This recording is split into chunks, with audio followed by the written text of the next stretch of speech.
күйеуім тоже сондай жағдайға тап болды дейді да. Сондай денсаулығында кінәраты бар адамға тұрмысқа шыққанда тоже сондай ситуацияны кешкен. И тағы бір клиент бар, который әкесі анасын ерте жастай алып қашып кеткен.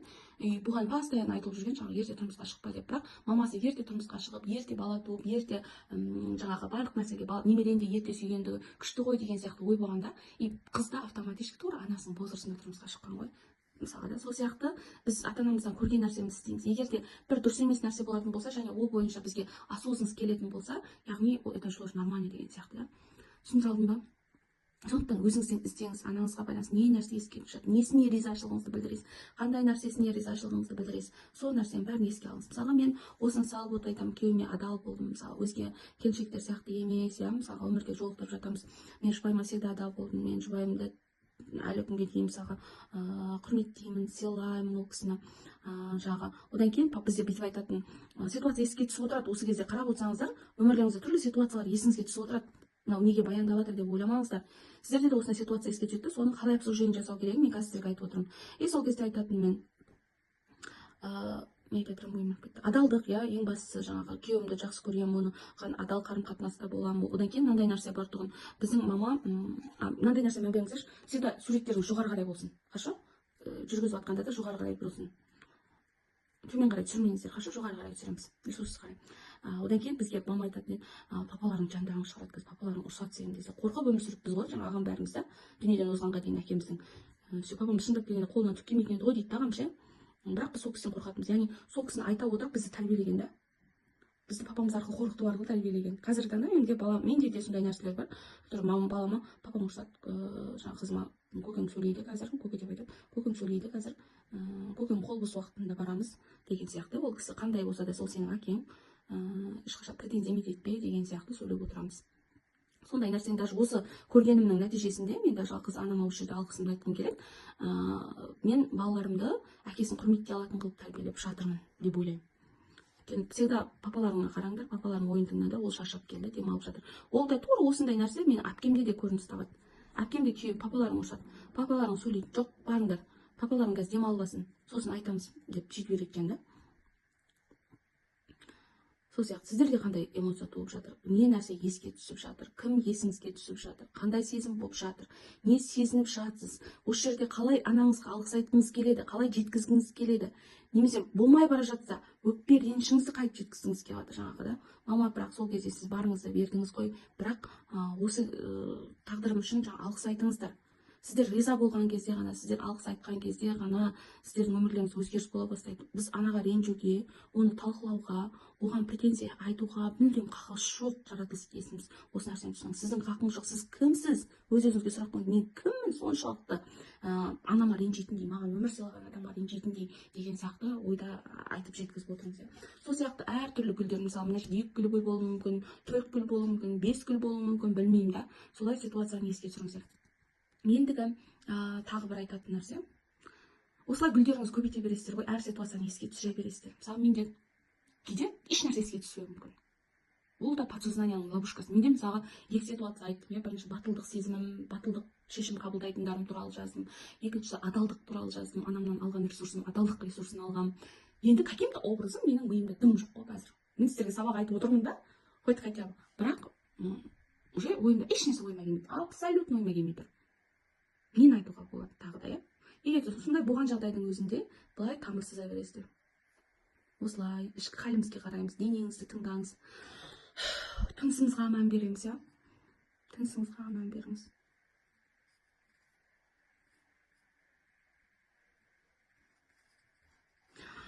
Вот, менде қазір мынандай нәрсесімен түсті мамам туралы. Мама маған, мама всегда көп ақша табуға тырысатын адам еді. Мама пендетке что, ақша тапқыш, қай жерде ақша табатын жер, бірнеше жерде жұмыс істейтін даже. Мен қарасаңызшы, тамырларым, қараңыз, үлкейіп бара жатыр. Осыған да мән беріңіз. Значит, мен көп ресурс алғам ақша жайында мамамнан ше. Бірақ сонымен қатар 5 бала шағаны жалғыз өзі асырау оңай ма? Қарыз да көп болатын адамда. И даже сол нәрсесін де мен алғам да анамнан. Қарыздық жағдайға кіріп, халге түсіп, алдыңғы курсымен ақша магнитин курсында айтам, мен қалай қарызға кіргенім туралы. Қарызға кіріп шығуымда да осындай бір ресурсымнан алған нәрселер болған. Егер осы нәрсе сол анаңыздан алғаныңызды ол сізге емес екенін, шын мәнісінде оның дұрыс емес екенін осознанность келіп түсінген кезде бізге ол жақтан келетін ол энергияның күші азаяды да, наоборот, сізге жаңа ресурс келе бастайды, подсознательно, иә. Менде осы нәрсені түсінген кезде, білесіздер ма, мына қазір қараңыздар, соны талқылап отырған кезде округление жасап отырыңыздар, хорошо.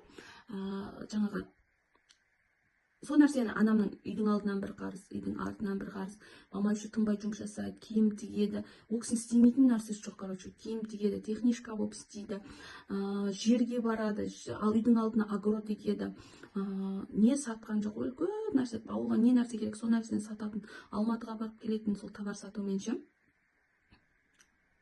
Басымды ауырып кетті қазір менің уже, біраз прям өте көп болатын. И солай сенесіздер ма, сөйтіп жүріп ол кісі бізді бақты ғой. Бірақ қарыз болу, менде төсанымда қандай жазылды, қарыз болу, бала бағу это нормально деген. Именно балалы болған кезде мен қарыз мәселесінен жолықтым. Бұл жерде біз ананы кінәлай алмаймыз. Ол кісі выживать ету үшін, бізді асырау үшін бар нәрсеге бар. Жұрттан қарыз алып тұрып, қайтармай жүріп, ұзартып жүріп қайтарған күні де ол да біз үшін осы жерде тағы бір көрім пайда болады, жертвалық күйге түсті. Яғни бізге өзінің өмірін қиды деген көрім пайда болуға болады мына жерге, иә. Сол сияқты мына бірінші состояниеден кетпей, и осыны біз осы ресурс арқылы осознанность келді ғой бізге, чтобы это жаңағы мамамыздың қарызданып дүние тапқыштығы, маған бірінші келген нәрсесі уже ана қарыз нәрсе уже қатты маңызды емес. Дүние тапқыштығы анамның, дүние табамын деп бізді тыраштанып, бізді өсіргені анамның ше, жаңағы біздің қалаған нәрсеміз әпергені, ақша жоқ болса да бізді жетістікке жеткіземін, біздің бәрімізді, бала шағасын бәрін 100% оқытқан мен мамам, ақша жоқ болып, сондай күйде жүрсе де 100% оқытқан кісі да. Сондай 100% оқытып бізді жаңағы тәрбиелеген анашым, иә, жаңағы. Содан менің алған ресурсым қандай болды? Сіздер де өздеріңізге сұрақ қойыңыздар. Осы состояниеден сіздің алған ресурсыңыз қандай болды? Мен жағымды позитивті ресурсым, ол дүние табуға деген, ақша табуға деген талпынысым өмірдегі, жақсы өмір сүруге деген талпынысты мен анамнан көріп алғам. Анамның жақсы өмір сүруге деген талпыныс. Қазіргі таңда енді әрине бала шағасының бәрі ең жаңағы төмендеуі, ең төмен должностьта жұмыс жасайтын ол менмін дейді. Қалғанның барлығы үлкен қызметте жұмыс жасайды, барлығы жақсы қызметте жұмыс жасайды. Сол сияқты менің алған нәрсем осы. Яғни бұл жерде не болып тұр, қыздар, түсініңіздер сіздер. Менің осы анамның пенеткештік, дүние тапқыштық іс-әрекеті, ақшаға байланысты ресурсымды да мен анадан алғам. И ол бастапқы кезде ол негативті болды, кейін мен онымен жұмыс жасадым. Яғни қарыз туралы, иә, балалы болған кездегі басталған қарызым менің анам балаларын асырау үшін қарыз алуға да мәжбүр болған деген жертвалық күй, иә. Сол сияқты осы нәрселердің өзі де онымен жұмыс жасап болған екен, ол нәрсе емес, менде основной шығатын. Мен дүние табуға деген талпынысым, жақсы өмір сүруге деген талпынысым осы анамның арқасында деген. Анамнан алғам. Мен осы жерде тағы да айтқым келеді анама, мама, сізге үлкен рахмет. Ол кісі қазір мен естідім, барып қайтам, мен айтқам да неше рет. Егер жоқ болған жағдайда жаңағы мамаларыңызға осы жерде айтыңыздар, иә. Бар болса да, жоқ болса да осы жерде айтыңыздар. Мама, мен үлкен алғысым білдіремін мамама. Үлкен ризашылығымды білдірем анама, потому что мен осы анамның арқасында менің ақша табуға деген құлшынысым болды. Жеңілмеуге, өмірде қандай қиындық келсе де жеңілмеуге, батыр болуға, ақша табу жолында, иә, жаңағы бірінші гүлім сияқты батыл шешімдер қабылдауға, ақшаға деген дұрыс түсінігімді дұрыстауға кейінгі ресурстармен, иә, көмектескен осы кісі болатын. Осы кісіден алған ресурсым. Мама, даже мен осы жерде даже айтқым келеді. Сіздер де айтыңыздаршы, мама, маған өмір сыйлағаның үшін рахмет. Маған барыңызды бергеніңіз үшін рахмет, мама деп. Тым айтауға таппай қалдыңыздар ма? Солай айтыңыздар. Осы жерде еш нәрсе шықпай, денеңіз құрысып қалуы мүмкін. Қазір мен айтсам, мен тоқтамай айта беремін да мамаға ше, мама, мен сізді жақсы көремін, мамам, сіз мені осылай өмір сыйлағаныңызға рахмет, осылай маған ресурс сыйлағаныңызға рахмет, сіздің ресурсыңыз арқылы мен жаңағы осындай мысалы ойланбаған жерден жалғыз өзім ешкімнің күшінсіз, иә, тажрибаймен ешкімнің күшінсіз мен өзім баспана алдым мысалға да. Осындай әрекетімнің арқасында, анамнан көрген әдіс тәсілдерім арқасында мама біздің ақшаны коробкаға жинайтын, мен аяқ киім коробкасына жинайтын менде. Кейін депозит дегенге көшкеніміз, иә. Сол сияқты сіздер де солай, егер күшті таппай қалсаңыздар, айтатын, иә, жаңағыдай мен сияқты коробкаға жинайтын едім, сізден көргенім, сізден алған тәлім-тәрбиеме рахмет деп айтатын нәрсе таппай қалсаңыздар, міндетті түрде жаңағы мынандай сөздерді айтып отырыңыздар. Мама, мен сізді жақсы көремін. Мама, қандай жағдай болса да маған өмір сыйлағаныңа рахмет. Мені осылай жеткізіп өсіргеніңе рахмет. Шаман келгенше маған білім бергеніңе рахмет. Шаман келгенше мені осы дәрежеге жеткізгеніңе рахмет деп алғыстарыңызды білдіріп отырыңыздар. Мен бұл алгоритм арқылы сіздерге түсіндіріп жатқан нәрсе, яғни мынаның куренін салмаппыз қыздар, осылай ұмытып кетпеңіздер. Айтқым келіп жатқан нәрсе, қыздар, ризашылықтарыңызды білдіріңіздер, осознанность келтіріңіздер. Не үшін, қандай эмоция сыйлады, қандай ситуация сыйлады сіздің өміріңізге осы жаңағы неңіз, осы ситуация. Мысалы, маған біреу адалдық сыйлады, біреу батыл шешім қабылдауды үйрендім. Мейлі біреуіңізге қорқақ болуға үйренген болуыңыз мүмкін анаңыздан. Шешім қабылдай алмайтын халде болуыңыз, бірақ подсознание это анаңыз екен, және ол нәрсені сізге дұрыс емес екенін осы нейрографика арқылы сызып жатқан кезде түсіндіру арқылы сіздің өміріңізде уже басқаша өзгерістер бола бастайды. Адамға осознанность келген кезде мүлдем басқаша ой келеді. Сосын тағы да бір нәрсе сызғым келіп тұр менде. Кішкене сызып қойғым келіп тұр, потому что үлкейткім келіп тұрған жоқ каким-то образом. Тамырдан мамамның өзінің өмірін біз үшін жертва қылғаны. Жеке өмір құрған жоқ мамам. Ерте қалса да күйеуін тастап кетіп өзінің өмірін құрам деген жоқ. Папамды бағамын, папама көмектесемін, аяғынан тұрғызамын, білсе жетілдіремін деп өмір сүрді ол кісі. Даже ол кісіде өзінің эмоциясы, өзінің өмірі болған жоқ біздің мамада. Біз үшін өмір сүрді, біз үшін жастық өмірін қиды. Кейде осы бір кездерде менде де осындай ситуация болды, әлі бар. Біз негізі дүниеге перзент әкелген үшін перзенттің ешқандай қатысы жоқ қой, біз ғой қалап әкелгенше. Бірақ мен сендер үшін өмір сүріп жатырмын ғой, мен сендер үшін жұмыс істеп жатырмын ғой деген ой кейде менде кетіп қалады сөздер. Әлі күнге дейін да. Кейде содан кейін өзімді тоқтатамын, жоқ тоқта Айза, не деп тұрсың сен? Алдын біз ол темада жұмыс жасағанбыз ғой деп. Егер жасамағандарыңыз болса сондай нәрсе болуы мүмкін. Өзімді жертва халге түсіру. Анамның жаңағы көрген жертвасы, балалар үшін өмірін қиып, балалар үшін жаңағы бәрін не қылды ғой, қиды ғой. Сол үшін жасаған нәрсесін мен өмірімде қайталап жатырмын ба? Осы каждый еске түсірген кезде айтыңыз, мен өмірімде бар ма осы нәрсе? Мен қайталап жатырмын ба? Не болып жатыр менде? Деген сияқты сұрақтар дұрыс қоя біліңіздер. Өзі сұрақтың ашық және жабық сұрақтар болады. Ашық сұрақтар ол бірнеше жауабы бар сұрақтар. Сондықтан қандай ашық сұрақ ойыңызға келіп тұр, не сезініп жатырмын? Не ашық сұрақ? Қандай сезім болып жатыр? Қазір өзімді қалай сезініп жатырмын осы нәрсені естігенде? Оказывается, ол нәрсе менің өмірімде осындай жерлерде бар екен, бірақ бұл на самом деле дұрыс емес қой ол. Мен анамнан көрдім, анамның барлық нәрсесі дұрыс деп қабылдау, анамның копия қылып алу емес, мен ол емеспін, мен Айсатпын. Мен ерекше емеспін, мен Айсатпын. Оның жасаған қателігі, оның жасаған өмірін қиып жертва қылу, ол менде бұл міндетті емес. Мен ондай күйде өмір сүрмеуім керек. Деген сияқты ой келді ма, міне ғой, осы ғой бізге керек. Финиш, осы нәрсе кезде біздің подсознаниеде автоматически өзгеріс болып жатады. Бізде мен ақша магнитінің курсында подсознание сабағын көрсеңіздер, өте күшті сол жайында айтылады. Яғни мамамыздың жертвалық күйі. Осы бойынша мен айтқым келеді. Мамаға алғыс айтқым келеді осы жерде. Тағы да мама, бізді өміріңізді қиып, бізге тағдырыңызды сыйлағаныңызға үлкен рахмет. Бізді жақсы көргеніңізге үлкен рахмет. Мен сізді өте қатты жақсы көремін. Өте қатты. Сосын гүлдеріміз ровно болуы міндетті емес, қыздар. Міндетті емес ровно болуы. Мен сізді өте қатты жақсы көремін. Мен сізді осы болмысыңызбен жақсы көремін, мама. Сіз маған осылай қатты ұнайсыз. Мен сізді жақсы көремін деп айтқым келеді. И осылай міне кейде гүлді үстіп салсаңыздар да болады. Бола береді. Егер мен саламаймын былай десеңіздер, осылай сала берсеңіздер де болады. Так, енді аккурат кетеміз. Маманың состояниесін еске түсіріп отырып. Көрсіз ба, менде даже әлі осы күймен жұмыс істеп менде бар да. Не дейді? Бір нәрсе бар ғой, бізде психологтар бар ғой, курста. Жаңағы, ой, сен ашуланбасай, сен олай жасамасай, сен психологсың ғой дейді. Біреуге бір ойыңды айтқан кезде, мен әлі күнге дейін мен сіздерге сабақ беріп жатырмын ғой. Осы состояниемен күресіп келе жатырмын негізінде. Жертвалық состояниемен өзімді ұмытып кете беремін. Бұл күй қалай сонда? Мамамның жертва көргенін көрдім ғой. Мен өзімді ұмытып кете беремін ғой. Мысалы, магазинге кіремін да, балаларыма көп нәрсе аламын да, бірақ мен өзіме алмаймын. Хотя болады ғой, бір резинка болсын, заколка болсын, өзіме алуға ше. Бірақ жоқ. Мен балаларыма аламын, соларға жетсін, соларға алайын. Ақша жоқ болса түсінемін егер да. Бірақ ақша бар. Әлі күнге дейін осы сен кейде бір күні өткен жақында болған оқиға, балама көптен бері үйден шыққан жоқпыз, 40 жылдан бері, балам кішкентай менің. Сөйтіп қызымды үйге қонақ келді, соның қонақ қызбен сіңіліммен бірге қызым қыдырып киноға барып қайтайын дедім да. бардым, сөйттім да барып қызыма әдемі кинодан шыққан екен, қызыма әдемі шалбар кофта бердім, туған күні киіп жатыр еді. Әжептәуір суммада киім таңдады. Жаңа вкус өте күшті мен қызымның. Әдемі кофтада киім киіп алдым. Сөйтіп балама үш қайтара балама киім алдым. Сөйтіп үйге келдім. Келе жатқанда таксист жігіт айтты маған: "Біз балалар үшін өмір сүріп жатырмыз ғой" деді. Сол кезде ой келді да маған. Тоқтай тұр, не істедім тағы да? Сөйтіп тағы да өзімді ұмытып кеткенмін да, балаларыма қоя беремін. Яғни балаға қатысты келген кезде өзім жертвалыққа тегіп қоя беремін. Даже мамам болып сонымен жұмыс істеп жүрсем де менде сондай қателіктер бар да. И всегда сол нәрсені исправить етуге тырысамын. И сразу 2 күннен кейін мен неге шықтым? Қалаға шықтым.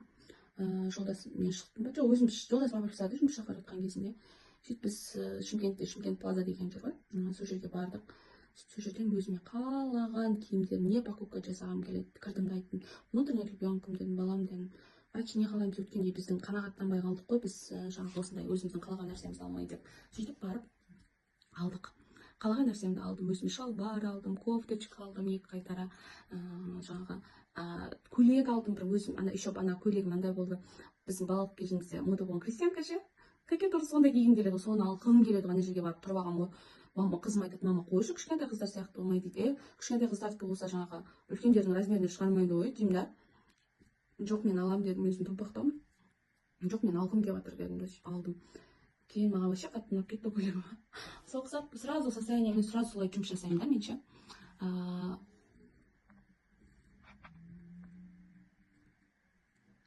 Так, видео үзіліп қалды ма деп ойлап қалдым. Осылай өзіміздің жаңағы гүлдеріміздің бәрін жасап аламыз. Барлық гүліміз былай шығып жоғарыға шығып кетуі мүмкін. Маған қазір осы жеткілікті болып тұр. Сіздерге қалай? Сіздерге неше гүл шықты? Кері байланыс міндетті түрде беріңіздер. И мен білесіздер ме, былай жасағым келіп тұр. Сіздерге де көрсетемін.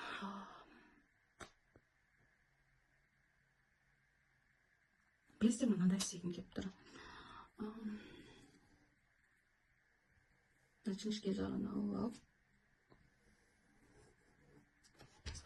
маркерлеріңізден бірнеше маркер дайындап алыңыздар. Өйткені бір маркерлеріңіздің осындай басы жасамай қалады кейде. Қазір көрсетемін сіздерге не істегім жатқан. Мен гүлдерім жер болғаннан кейін көк аспан болғанын қалап жатырмын. Поэтому қазір нейрографический линиямен көк аспан жасағым келіп тұр. Прям ол аспан әдемі болған қалап тұрмын. Осы жерде қазір мен көк түспен бояп қойғым келіп жатыр.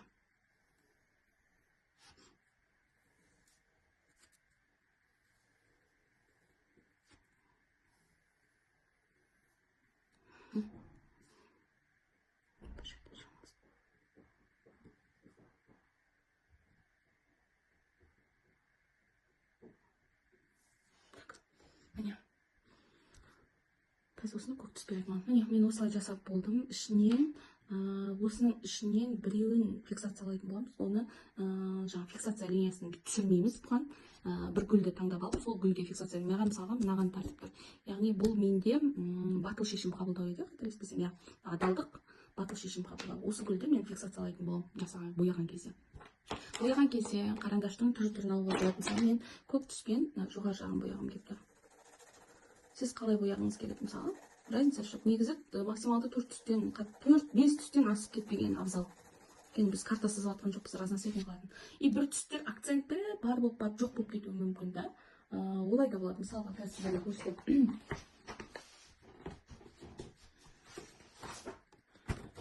Қараңыздар, осылай жасыл түс пайда болып, ол ашық болып осылай болуы мүмкін да. Бірақ әртүрлі түстер емес, хорошо? Солай картинкамызды полный бояп шығамыз. Керек дейді тапсаңыздар, былай жылжытып алыңыз, мысалы маған былай ыңғайлы болып тұр. Бояу оңайлау болатын сияқты. И бүйтіп карандашты былай тіке боямаңыздар, я, қырымен отырып бояңыздар. Осы жерде уже акцент беріп кете бересіздер.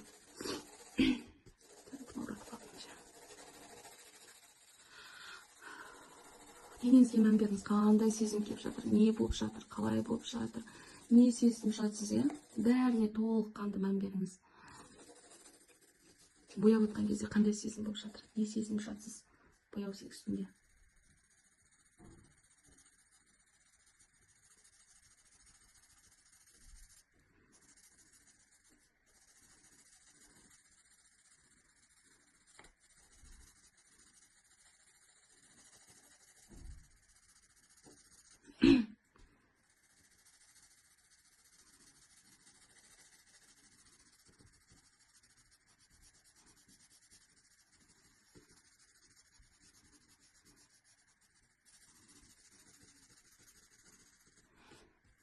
Міне қараңыздар, төмен жағын қатты күш береміз да. Үстің жағын сәл ашық күш.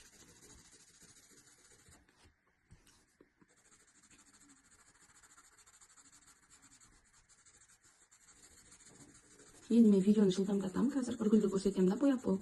Сосын видеоны өшіремін да, жылдамдатпен өшіремін да, бояп болғаннан кейінгі результатын көрсетемін. Қазір қараңыз, мен аспанды осылай бояп жатырмын. Сіздер қалай бояғыңыз керек? Өз еріктеріңіз, бірақ негативті болмау керек, яғни темный түс болмау керек.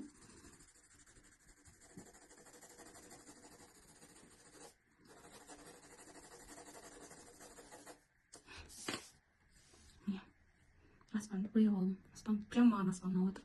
Көк қылған, прям акцент беріп, дәлше сәндеп тұрып бояғым келіп отыр. Так, келесі бізде жаңағы бір фиксациялық не аламын дедім ғой. Қанық қылып аламын дедім. Енді білесіздер ме қандай болған қылыптым? Розы болған қылыптым. Я. Розы екі түрін. Түстерімді таңдап алыңыз. Сызып көрсеңіз де болады. Қандай болатынын.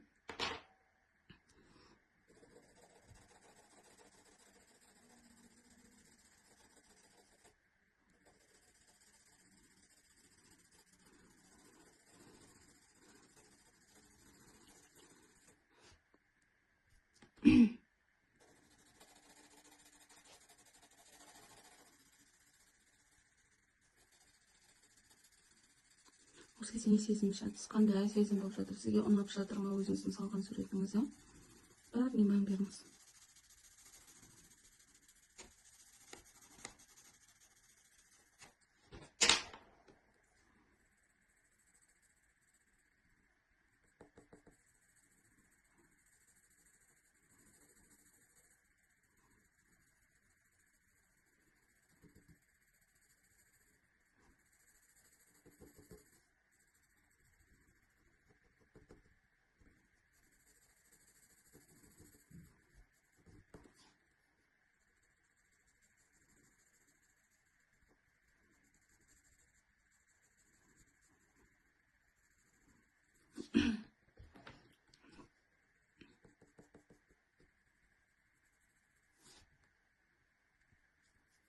Міне, осылай бояп шығасыздар. Қазір мен готовый результатын көрсетемін. Міне мен осылай фиксацияладым. Әлі де светтерді соңынан жасап шығам. И полный нала гүлдерінің каждыйына түспеп шығам. Сіздер де видеоны паузаға қойыңыздар да, барлық гүлдеріңізге түсіп беріп алыңыздар. Мен прям азартына түсіп кетіп сызып бастап жүріппін. Міне мен түстердің барлығын беріп шықтым. Фиксациялық нал болып тұр бізде. Сосын жапырағын осылай жасыл қылып боясаңыздар да болады деген сөз. Егер ұнамаған гүлі болатын болса, коррекция жасауға болады осы кезде. Одан кейін мән беріңіздер, мына гүлді мен тамырын созған жоқпын. Вообще бұл негізі бір тұрсып ұнамай тұр. Мен әлі күнге шейін өзімнің қазіргі таңда жұмыс істеп жүрген темам бұл. Поэтому осы ресурсын мен қатты жұмыс істеп жатырмын. Енді осы гүлдерімізден маркердің жіңішке жағын пайдалана отырып нейролиниялар жүргіземіз. Гүлдерден нейролиниялар шығарамыз сыртқа қарай. Қараңыздар. Бірнеше кімге қанша жеткілікті дегенге дейін. И соны округлять етеміз. Біздің айтқандарымыз, біздің алғыстарымыз барлығы дерлік Алланың құлағына шалынып жатыр, я. Біз жіберіп жатырмыз, Вселенныйға біз ризашылығымызды жіберіп жатырмыз. Сіздерде қандай болып жатыр? Сіздер ризашылықтарыңызды жібере алып жатырсыздар ма? Соның бәрін мән беріңіздер. Ризашылығымды жібердім, мен босаттым сені, мен жібердім деп осылай отырып жазыңыздар, егер негатив келетін болса. Ал егер де позитивтер көп болатын болса, мен алғысын білдіремін, алғысым шексіз деп отырып жасаңыздар. Каждый қиылысқан жердің бәрін тоже округлять етіп шығамыз. Бізде Вселенныйға тәлт ететін линия деген бар негіз нейрографикада. Бұда біз мынандай гүлді бүлдіріп ондай нәрсе жасамаймыз. Олай жасамаймыз. Бізде фиксациямыз бар біздің. Сол бір нәрседен бір линияны ғана қалыңдатып қоя саламыз. Қазір соны да көрсетеміз сіздерге. Оны да. Маркерлер өшіп жазбай қалады ғой. округлять етіп отқан кездегі енді қандай сезімде болады, салған кезде қандай сезімде болып жатыр, округлять еткен кезде қандай сезім болып жатыр, барлығын дерлік ойлап отырып жасаңыздаршы. Видеоны паузаға қоямын. Сіздер де осылай мен сияқты округление жасап шығыңыздар, қиылысқан, жанасқан жердің барлығын. Жалпы менің суретім осылай болды. Бізде фиксация линиясына бұлттың астын жасай салдым.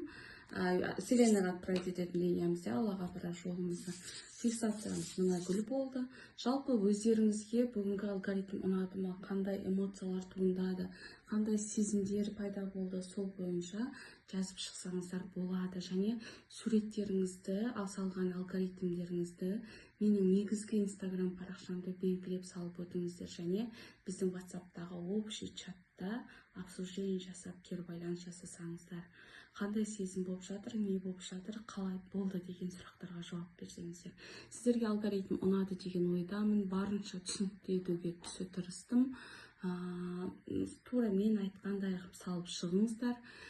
Кейін басқа да әртүрлі қылып өзгеріс жасап, басқа да гүлдермен сәндеп салсаңыздар да бола береді. Барлықтарыңызға қайырлы білім болсын.